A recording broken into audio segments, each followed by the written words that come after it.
Hi, మీ స్ఫూర్తి Venkateswarlu sir, methodology faculty. Job calendar గురించి మీతో కొన్ని విషయాలు పంచుకుందామని. జాబ్ క్యాలెండర్ వచ్చిన తర్వాత ఇంకా ప్రిపరేషన్ పెంచుకోవాలి, లేకపోతే సీరియస్నెస్ పెంచుకోవాలి. కానీ దానికి భిన్నంగా చాలామంది విద్యార్థులు లేదా కొంతమంది విద్యార్థులు జాబ్ క్యాలెండర్ వచ్చిన తర్వాత చాలా టైం ఉందిలే తర్వాత చూసుకుందామని ప్రిపరేషన్ తగ్గించడం, పోస్టులు లేవని చెప్పి ప్రిపరేషన్ని తగ్గించడం, ఇలా జరిగిన సందర్భాలు విద్యార్థుల ద్వారానే నాకు తెలిసింది. సరే, దాని మీద కొన్ని వివరాలు. ఫస్ట్ ఆఫ్ ఆల్, ఆ జాబ్ క్యాలెండర్లో డిఎస్సి గురించి ఇప్పుడు మాట్లాడదాం. స్కూల్ అసిస్టెంట్ పోస్టులు రాష్ట్ర వ్యాప్తంగా అన్ని సబ్జెక్టులు తక్కువగా ఉన్నాయి. దాన్ని ఆ క్యాలెండర్లో కాదనలేం. అయితే ఈ జాబ్ క్యాలెండర్ అనేది డిఎస్సి అక్టోబర్లో ఇచ్చారు మనకి నోటిఫికేషన్. కాబట్టి ఈ లోపల పోస్టుల సంఖ్య పెరిగేదానికి అవకాశం ఉంటుంది. సరే, స్కూల్ అసిస్టెంట్ పోస్టుల సంఖ్య ఆ జాబ్ క్యాలెండర్ ప్రకారం తక్కువగా ఉంది కాబట్టి దాన్ని పక్కన పెడదాం. అయితే ఎవరైతే డిగ్రీ ఉండి బీఈడీ ఉంటుందో వాళ్ళు సోషల్ వెల్ఫేర్ పోస్టులకి ప్రిపేర్ అవ్వచ్చు.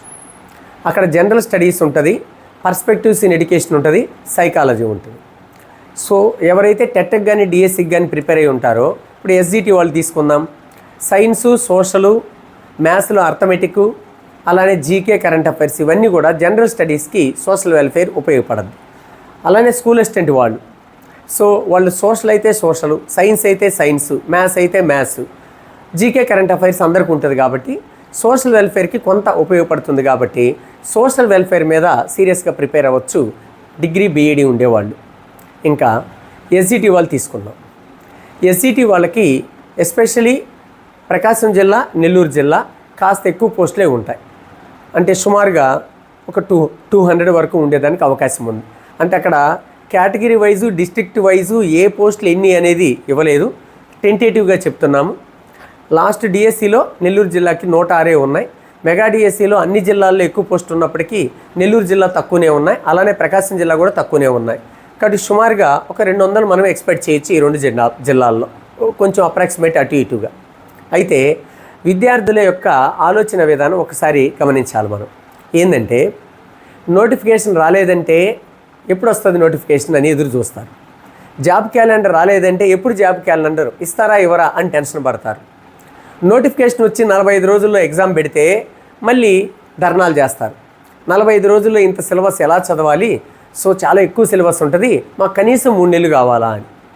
సో ప్రభుత్వం వాళ్ళు క్లియర్గా మేము ముందే చెప్పాం అలానప్పుడు ఎగ్జామ్ ఉంటుందని, చదువుకోవడం మీ బాధ్యత అని చెప్పి నోటిఫికేషన్ వచ్చిన తర్వాత ఎగ్జామ్ డేట్ని పోస్ట్పోన్ చేయకుండా ఉంటున్నారు. కాబట్టి ఇప్పుడు జాబ్ క్యాలెండర్ అనేది క్లియర్గా అక్టోబర్లో డిఎస్సి నోటిఫికేషన్ అని మెన్షన్ చేశారు. కాబట్టి ఒకసారి ఈ డిఎస్సి ఆస్పిరెంట్స్ ఎవరైతే ఉన్నారో, మరీ ముఖ్యంగా ఎస్జిటి వాళ్ళు ఎలా ప్రిపేర్ అవ్వాలి అని ఒకసారి ప్లాన్ చేసుకోండి. సో అక్టోబర్లో నోటిఫికేషన్ అని చెప్పి జాబ్ క్యాలెండర్లో ఇచ్చున్నారు. సరే, ఏ జిల్లాకి ఎన్ని పోస్టులు ఉంటాయి, ఎక్కువనా తక్కువనా, అది టెంటేటివ్ ఎక్స్పెక్టేషన్ కాబట్టి పర్ఫెక్ట్గా తెలియదు. కాబట్టి ఇప్పుడు నేను ఉద్యోగాల సంఖ్య జోలికి వెళ్ళట్లే, దాన్ని పక్కన పెడదాం. ప్రిపరేషన్ విధానం గురించి చెప్తున్నాను నేను. ఓకే, ఫస్ట్ ఆఫ్ ఆల్ ఎలా ప్రిపేర్ అవ్వాలి. ఆల్రెడీ మీకు ఎస్జిటిలో ఉండే సిలబస్ మీద అవగాహన ఉండాలి. 5 కంటెంట్లు అంటే తెలుగు, ఇంగ్లీష్ 2 లాంగ్వేజీలు, మ్యాథ్స్, సైన్స్, సోషల్ 3 గ్రూప్ సబ్జెక్టులు, 5 కంటెంట్లు. అలానే 5 మెథడాలజీలు, Telugu method, English method, maths, science, social మెథడాలజీలు, 5 మెథడాలజీలు ఉంటాయి. అంటే 10 సబ్జెక్టులు. నెక్స్ట్ జీకే, కరెంట్ అఫైర్స్ ఉంటుంది, పర్స్పెక్టివ్స్ ఇన్ ఎడ్యుకేషన్ ఉంటుంది, సైకాలజీ ఉంటుంది. ఇది సిలబస్. ఎస్జిటి వాళ్ళకి టెట్కి డిఎస్సికి 90% కాదు 95% సేమ్ సిలబస్సే. ఒక్క GK, current affairs, perspectives in ఎడ్యుకేషన్లో ఒక 3 పాఠాలు అదనంగా చదువుకుంటే డిఎస్సి అవద్ది, మిగతా అంతా కూడా టెట్లో వస్తుంది. 2 ఒకటే. టెట్కి ప్రిపేర్ అయితే డిఎస్సికి ప్రిపేర్ అయినట్టే. టెట్కి ప్రిపేర్ అయ్యి మార్కులు పెంచుకుంటే అది డిఎస్సికి వెయిటేజ్కి కూడా ఉపయోగపడుతుంది. అక్టోబర్లో డిఎస్సి నోటిఫికేషన్ కాబట్టి ఇది జాబ్ క్యాలెండర్ కాబట్టి జాబుల గురించే షెడ్యూల్ ఇస్తుంది, కానీ టెట్ గురించి షెడ్యూల్ ఇవ్వదు. ఎందుకంటే టెట్ అనేది జాబ్ కాదు కాబట్టి. మళ్ళీ వచ్చే నెలలో కానీ ఆ పై వచ్చే నెలలో కానీ టెట్ పడే అవకాశం ఉండొచ్చు. పడుతుంది అని చెప్పట్లేదు, పడేదానికి అవకాశం ఉంటుంది. కాబట్టి విద్యార్థులు ఇప్పుడే కనుక ప్రిపేర్ అయితే అది రేపు మళ్ళీ టెట్ పడిన తర్వాత, టెట్ నోటిఫికేషన్ తర్వాత 45 డేసే ఉంటుంది. సో ఈ 45 డేస్లో నోటిఫికేషన్ ఇచ్చిన తర్వాత 45 డేస్లో ఏ కోచింగ్ సెంటర్ కూడా ఫుల్ ఫ్లెడ్జ్డ్గా కోచింగ్ సిలబస్ పూర్తి చేయలేకపోతుంది. కారణం ఏంటి అంటే సోషల్లో 4 పార్ట్లు ఉంటాయి: geography, history, economics, polity. So హిస్టరీకి 10 రోజులు కావాలి కనీసం పూర్తిగా చెప్పడానికి, 3వ తరగతి నుంచి 10వ తరగతి వరకు సిలబస్ మొత్తం. జాగ్రఫీకి ఒక 8 రోజులు 9 రోజులు కావాలి, 5 రోజులు ఎకనామిక్స్, 5 రోజులు పాలిటీ కావాలి. అంటే సుమారుగా నెల రోజులు సోషల్ చెప్పడానికి టైం పడుతుంది. సైన్స్, బయాలజీ, ఫిజిక్స్, కెమిస్ట్రీ సుమారుగా 20 రోజులు అంతకంటే ఎక్కువ టైం కావాలి. అంటే జస్ట్ సైన్స్ సోషల్కే 1 మంత్ 20 డేస్ పడుతుంది. మరి నోటిఫికేషన్ తర్వాత 1.5 నెల ఇస్తే మనకి అన్ని ఇంగ్లీష్ కానీ మ్యాథ్స్ సుమారుగా 18-19 రోజులు కావాలి, 6 యూనిట్లు ఎస్జిటి వాళ్ళకి పర్ఫెక్ట్గా చెప్పాలంటే. కాబట్టి నోటిఫికేషన్ పడిన తర్వాత టెట్కి కానీ డిఎస్సికి కానీ కోచింగ్ తీసుకుందామంటే కష్టం అవుతుంది. అప్పుడు ఎవరైనా సరే మెయిన్ సబ్జెక్టుల వరకు చెప్పించి నోట్స్ లేకుండా ఎక్స్ప్లెయిన్ చేయించి మెటీరియల్ ఇచ్చి కొంచెం స్పీడప్ చేయాల్సి వస్తుంది. తెలివైన పిల్లలైతే ఆ స్పీడ్ని కవర్ చేసుకోగలరు, కానీ యావరేజ్ బిలో యావరేజ్ స్టూడెంట్స్ అలా స్పీడ్గా చెప్పినప్పుడు కొన్ని టాపిక్స్ అర్థం కాకుండా ఉండే అవకాశం ఉంటుంది. కాబట్టి కోచింగ్ తీసుకోవాలి అనుకున్న విద్యార్థులు, సబ్జెక్టుల పట్ల సమగ్రమైన అవగాహన లేదు మనకు, వింటే ఒకసారి బాగుంటుంది, ఈజీగా నేర్చుకోవచ్చు అనుకున్న విద్యార్థులు కోచింగ్ తీసుకోవడానికి this is the right time. ఇది సరైన టైం.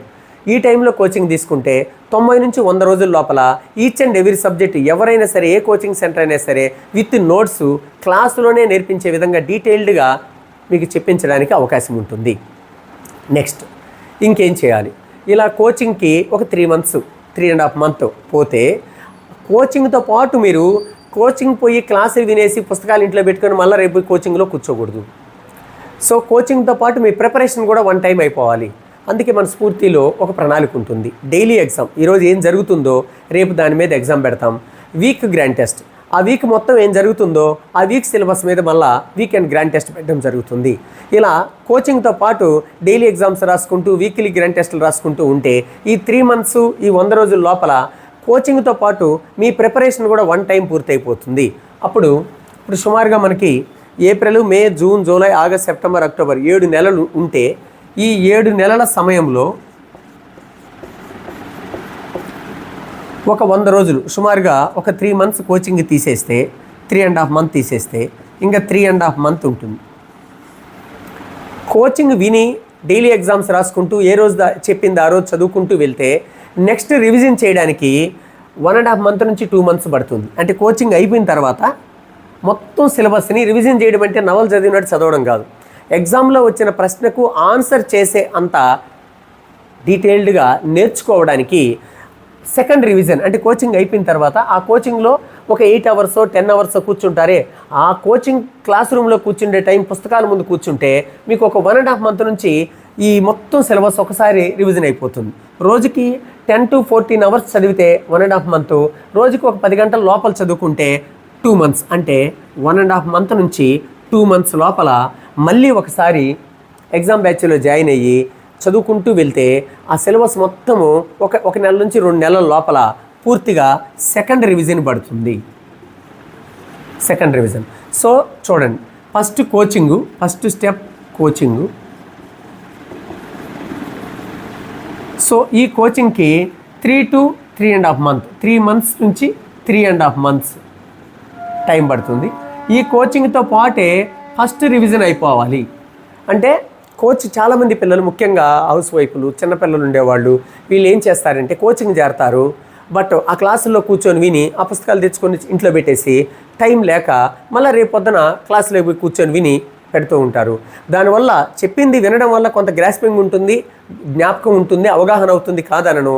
బట్ దానితో పాటు నైట్ ఒక 2 to 3 అవర్స్, మార్నింగ్ ఒక 1 అవర్, అలా డైలీ 3 to 4 అవర్స్ కోచింగ్లో చెప్పింది చదివి డైలీ ఎగ్జామ్స్ రాసుకుంటే ఫస్ట్ రివిజన్ కోచింగ్తో పాటు అయిపోతుంది. అంటే మొత్తం వినడమే కాకుండా నేర్చుకోవడం కూడా జరుగుతుంది.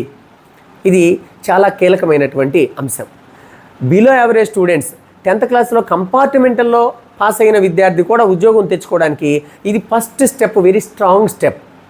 ఎక్కడైనా సరే కోచింగ్ చేరినప్పుడు ఆ కోచింగ్లో చెప్పింది వెంటనే ఇంటికి వచ్చి చదువుకుంటే ఫ్రెష్గా విని ఉంటారు కాబట్టి బాగా అర్థమై ఉంటుంది కాబట్టి ఆ సిలబస్ వరకు బుక్ తీసి చదువుతూ ఉంటే క్లాస్ రూమ్ గుర్తొస్తుంది, సార్ చెప్పే ఎగ్జాంపుల్స్ గుర్తొస్తాయి, అవగాహన స్ట్రాంగ్గా పడుతుంది. సో అలా ఈ కోచింగ్ జరుగుతున్నప్పుడే డైలీ ఒక 3 to 4 అవర్స్ ప్రిపరేషన్కి వెచ్చించుకొని డైలీ ఎగ్జామ్స్ రాసుకుంటూ వీక్లీ గ్రాండ్ టెస్టులు రాసుకుంటూ ఆ టెస్టుల్లో తప్పుపోయినటువంటి బిట్స్ని నేర్చుకోవడం చేస్తే ఇలా కోచింగ్ అయిపోయేసరికి ఫస్ట్ రివిజన్ పడిపోతుంది. నెక్స్ట్ కోచింగ్ అయిపోయిన తర్వాత ఇంటి దగ్గర కూర్చొని 1 month నుంచి 2 months ఇన్ బిట్వీన్లో కొంతమంది ఇంటెలిజెంట్ స్టూడెంట్స్ 1 monthలోనే ఫస్ట్ రివిజన్ అయిపోద్ది మొత్తం, కొంతమందికి 1.5 months, కొంతమందికి 2 months, ఇలా సెకండ్ రివిజన్ పడిపోతుంది. ఇలా రివిజన్ చేసుకునేటప్పుడు టెస్టులు రాసుకుంటూ రివిజన్ చేసుకోవాలి. ఏదో ఒక రివిజన్ ఎగ్జామ్ బ్యాచ్లో ఎగ్జామ్స్ రాసుకుంటూ రివిజన్ చేసుకోవాలి. సో ఇక్కడికి స్టూడెంట్ యొక్క కాన్ఫిడెంట్ ఎలా అయిపోతుంది అంటే, ఎంత డల్ స్టూడెంట్ అయినా, గతంలో టెట్లో క్వాలిఫై కాని పిల్లవాడైనా ఈ ప్రకారం అది టెట్కి కానీ డిఎస్సికి కానీ ప్రిపేర్ అయితే టెట్లో 120 మార్క్స్ పైన వస్తాయి. ఈ 2 రివిజన్లకే నేను చెప్పేది. బట్ ఇక్కడ వినాలి, క్లాసులు వినాలి. వెరీ ఇంటెలిజెంట్ స్టూడెంట్ అయ్యి క్లాసులు వినకపోయినా అర్థం చేసుకోగలిగిన పిల్లలైతే no problem. So first revision, second revision. లేదు ఆల్రెడీ కోచింగ్ తీసుకున్న పిల్లలు ఉన్నారు, కోచింగ్ అవసరం లేదు, first revision, second revision. So coaching ఇంతకుముందు తీసుకున్నా మర్చిపోయాము, అంత బాగా మ్యాథ్స్ కానీ, ఇంగ్లీష్ కానీ, మెథడాలజీ కానీ, సైకాలజీ కానీ, ఫిజిక్స్లో ప్రాబ్లమ్స్ కానీ అంత గ్రిప్పు లేదు మాకు అనుకున్నటువంటి విద్యార్థులు కోచింగ్ చేరి కోచింగ్తో పాటు ప్రిపరేషన్ జరిగితే ఫస్ట్ రివిజన్ స్ట్రాంగ్గా పడుతుంది. సెకండ్ రివిజన్ 1 to 2 monthsలో వెరీ స్ట్రాంగ్గా జరిగిపోతుంది. ఇక్కడ కూడా ఎగ్జామ్స్ రాసుకుంటూ చదువుకోవాలి ఒక సిలబస్ ప్రకారం. నెక్స్ట్, ఇప్పుడు విద్యార్థి యొక్క కాన్ఫిడెంట్ ఎలా ఉంటుందంటే, ఎప్పుడు నోటిఫికేషన్ వచ్చినా ఐ విల్ గెట్ జాబ్ అనేటువంటి ఒక పాజిటివ్ యాటిట్యూడ్లో, కాన్ఫిడెంట్లో ఉంటాడు. ఆ తర్వాత గ్రాండ్ టెస్టులు రాసుకుంటూ మళ్ళీ థర్డ్ రివిజన్ చేసుకుంటూ, ఒకవేళ అన్ని సబ్జెక్టులు ఏదైతే సబ్జెక్ట్ వీక్గా ఉన్నారో, ఏ సబ్జెక్టులు అయితే మార్కులు తక్కువగా వస్తున్నాయో ఆ సబ్జెక్టుల మీద కొంచెం ఫోకస్ ఎక్కువ పెట్టి, సో లాస్ట్ ఎగ్జామినేషన్ ముందు రివిజన్, ప్రిపరేషన్, ఎగ్జామ్స్, గ్రాండ్ టెస్టులు ఇవి కనుక ఎక్కువ రాసుకుంటే ఎన్ని పోస్టులు ఉన్నా ఒక జాబ్ మీకు వస్తుంది. అదే మీరు కనుక బ్రిలియంట్స్ అయితే, అదే మీరు కనుక ఇంతకుముందు కూడా డిఎస్సి రాసి టెట్లో ఎక్కువ మార్కులు ఉండి, సో అప్పుడు కొద్దిలో జాబ్ మిస్ అయిన వాళ్ళు అయితే టాప్ 10లో మీ ర్యాంక్ ఉంటుంది. మీరు ఫస్ట్ టైం రాస్తున్న వాళ్ళు మీరు యావరేజ్, బిలో యావరేజ్ స్టూడెంట్ అయితే మీ జాబ్ అయితే మీకు ఖచ్చితంగా వస్తుంది. ఇలా ప్రిపరేషన్ చేయాలి. ఓకే, దీనికోసం మన స్ఫూర్తి కోచింగ్ సెంటర్లో యూట్యూబ్లో కూడా టైం టేబుల్ పెట్టడం జరిగింది. ఒక 3 monthsకి సరిపోయేటటువంటి మొత్తం సిలబస్ని కొన్ని శాస్త్రీయమైనటువంటి భాగాలుగా విభజించి, ఫస్ట్ డైలీ ఎగ్జామ్ అనుకున్నా, కానీ విద్యార్థుల యొక్క కోరిక మేరకు ప్రతిరోజు దూరభారం నుంచి జర్నీ చేసి వచ్చి అక్కడ రాసి మళ్ళీ వెళ్ళాలి అంటే శ్రమ, కొంత టైం వేస్ట్ అవుతుంది, కష్టంతో కూడుకున్నది అనేసరికి 4 days గ్యాప్ ఇచ్చి 5th day ఎగ్జామ్. ఆ 4 daysకి ఎంతైతే స్టూడెంట్ చదవగలడో అంత సిలబస్ని సబ్జెక్టుల వారీగా, మెయిన్గా ఈ 4 days గ్యాప్తో 5th day ఎగ్జామ్ పెట్టే ఈ సిలబస్లో ఒక కంటెంటు కంపల్సరీగా, సైన్సో, సోషలో, మ్యాథ్సో, ఇంగ్లీషో, తెలుగు ఒక కంటెంట్ని కంపల్సరీగా పెట్టి మిగతా సబ్జెక్టులని, ఈ సైకాలజీ, మెథడాలజీ ఇలాంటి సబ్జెక్టులని, జీకేని ఓకేనా అక్కడ పెట్టడం జరిగింది. మరీ ముఖ్యంగా విద్యార్థులు అస్సలు జీకే ప్రిపేర్ కాకుండా మిగతా సబ్జెక్టులు ప్రిపేర్ అయ్యి ఎగ్జామ్కి వెళ్తున్నారు. 2025 ప్యాటర్న్ మనం చూస్తే ప్రతి క్వశ్చన్ పేపర్లో కూడా స్టాండర్డ్ జీకే మీద ప్రశ్నలు వచ్చాయి, కరెంట్ అఫైర్స్ మీద ప్రశ్నలు వచ్చాయి. ఆ స్టాండర్డ్ జీకేలో కూడా కొన్ని సెలెక్టివ్ టాపిక్స్, అవార్డ్స్, అదేవిధంగా గ్రంథాలు, ఆథర్సు, స్పోర్ట్సు, బుక్స్, ఇలాంటి గ్రంథాలంటే బుక్స్, ఇలాంటి కొన్ని సెలెక్టివ్ టాపిక్స్ మీద విద్యార్థి ప్రిపేర్ అయిపోతే ఆన్సర్ చేయగలిగే లాంటి స్టాండర్డ్ టాపిక్స్ని ఇవ్వడం జరిగింది. అందువల్ల ప్రతి ఎగ్జామ్లో కూడా జీకే ఉండే విధంగా, ప్రతి ఎగ్జామ్లో కంటెంట్ ఉండే విధంగా, అలానే మెథడాలజీ, సైకాలజీ ఏదో ఒకటి ఉండే విధంగా ప్లాన్ చేసి ఒక టైం టేబుల్ మీకు ఇవ్వడం జరిగింది. అది రేపటి నుంచే ఎగ్జామ్ బ్యాచ్ స్టార్ట్ అవుతుంది. కాబట్టి నేను చెప్పినటువంటి విధానంలో కోచింగ్ తీసుకునే వాళ్ళు కోచింగ్ తీసుకోవచ్చు. మన దగ్గర April 4వ తేదీ కొత్త బ్యాచ్ SGT ప్రారంభమవుతుంది. పాత బ్యాచ్ 70% అయిపోయింది, ఇంకా ఒక 25 to 30% ఉంది. సో అది కాకుండా కొత్త బ్యాచ్ని April 4న స్టార్ట్ చేయడం జరుగుతుంది. కోచింగ్ అవసరం అనుకున్నటువంటి విద్యార్థులు April 4వ తేదీన స్టార్ట్ అయ్యేటటువంటి SGT న్యూ బ్యాచ్ని సద్వినియోగం చేసుకోవచ్చు. కోచింగ్ అవసరం లేదు, ప్రిపరేషన్ కావాలి, రివిజన్ కావాలి, ఎగ్జామ్స్ కావాలి అనుకున్నటువంటి విద్యార్థులు సో March 28 రేపు ఆఫ్టర్నూన్ 2 PM ప్రారంభమయ్యేటటువంటి ఈ ఎగ్జామ్ బ్యాచ్ని సద్వినియోగం చేసుకోవచ్చు. ఒకసారి చూడండి. ఫస్ట్ ఆఫ్ ఆల్ జాబ్ క్యాలెండర్లో అక్టోబర్లో డిఎస్సి అని ప్రభుత్వం స్పష్టంగా ఇవ్వడం జరిగింది. కాబట్టి ఎవరైతే ఉద్యోగం ఖచ్చితంగా తెచ్చుకోవాలి అనేటటువంటి లక్ష్యంతో ఉన్నారో వాళ్ళు ఈ రోజు నుంచే ప్రిపరేషన్ స్టార్ట్ చేయాలి. ఈ ప్రిపరేషన్ 2 రకాలు.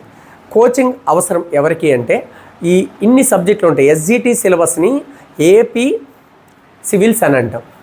5 కంటెంట్లు ఉంటాయి, 5 మెథడాలజీలు ఉంటాయి. సైకాలజీ ఉంటుంది, అదేవిధంగా జీకే కరెంట్ అఫైర్స్ ఉంటుంది, పర్స్పెక్టివ్స్ ఎడ్యుకేషన్ ఉంటుంది. ఈ అన్ని సబ్జెక్టుల మీద పరిపూర్ణమైన సమగ్రమైన అవగాహన ఉన్న విద్యార్థులకి కోచింగ్ అవసరం లేదు. కొన్ని సబ్జెక్టుల్లో కానీ లేదా అన్ని సబ్జెక్టులో కానీ సమగ్రమైన అవగాహన లేదు, ఫండమెంటల్స్ తెలియట్లేదు అనుకున్న పిల్లలకు కోచింగ్ అవసరం.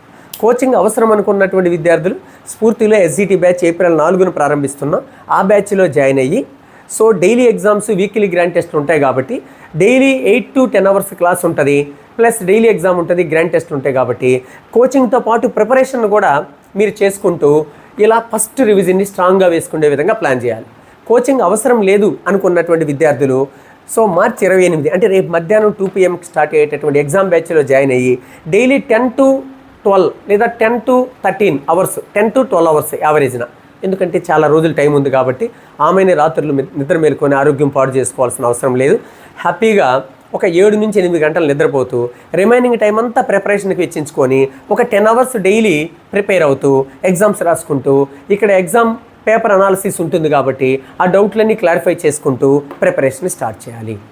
ఈ విధంగా ఇప్పటి నుంచి డిఎస్సి పరీక్ష దాకా సో లక్ష్యం మీద గురి తప్పకుండా మీ డెడికేషన్ని, మీ కాన్సన్ట్రేషన్ని మిస్ కాకుండా హార్డ్ వర్క్ చేస్తూ ఉంటే ఎన్ని తక్కువ ఉద్యోగాలు పడ్డా మీ జాబ్ మీకు రిజర్వ్.